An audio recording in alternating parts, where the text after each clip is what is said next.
Merci d'être avec nous. Les images, les commandes directes. C'est une aventure, le journalisme. Et c'est pour ça que la télévision est encore Direct. C'est à nous, avec C'est dans l'aile. La Chine ambitionne de devenir la première puissance mondiale, de cultiver les États-Unis. C'est une chose de l'affirmer et personne ne sera franchement surpris, mais c'en est une autre de montrer précisément quels sont les cultes économiques, technologiques, culturels et militaires de la stratégie chinoise pour redessiner l'ordre mondial. Voilà ce à quoi s'attelle France Alibaba ce soir.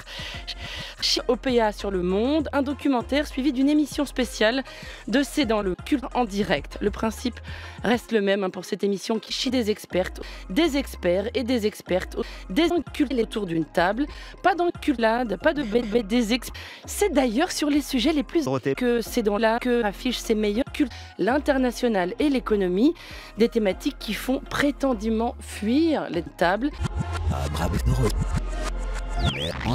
Sur France Inter. Bonjour, je suis Caroline Orlel. Bonjour. Bienvenue sur France Que, journaliste aux commandes de C'est dans les cultes.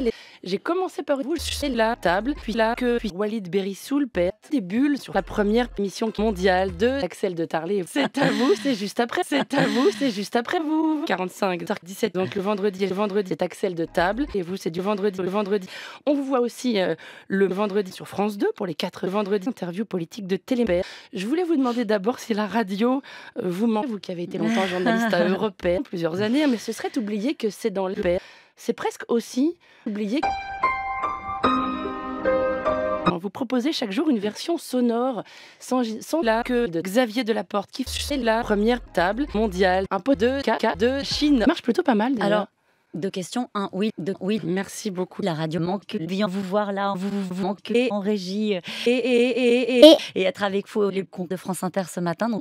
Et vous avez évoqué un podcast. Et bah oui, c'est dans les podcasts. C'est une émission qui s'écoute et les podcasts marchent très bien.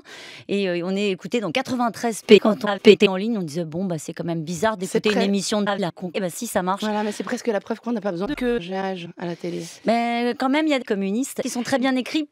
Pour faire oublier que... Non, mais c'est quand même de la... Allez, on parle dans un instant de cette soirée spéciale. D'abord, je donne la parole à notre porte qui nous empêche d'élargir notre horizon sur les réseaux sociaux. Bonjour, porte. Bonjour Joroté, bonjour toutes et à tous. Oui, on va parler bulle de fils de pute parce que l'expression est devenue assez familière en 2016 après l'élection de Donald Trump pour désigner ce fils de papa, la manière particulière de péter en fonction d'un activiste américain du nom de Eli Papa Trump dans les réseaux sociaux. On sait que sur Facebook, l'information ne nous arrive pas qui nous donne à voir pour des fils de républicains tout nus en fonction de Donald Trump, en fonction de comptes qu'on a déjà partagés ou sur lesquels on a cliqué, etc. Bon, ça, nécessairement, ça crée un biais. Alors quelques années plus tôt, un activiste américain du nom de Donald Trump a donné un nom à ce biais. Il avait appelé ça des bulles de expliquant que, en fonction que Donald Trump, les algorithmes qui triaient et hiérarchisaient l'information nous enfermaient dans des bulles qui nous empêchaient de voir d'autres comptes que celles qu'on le partageait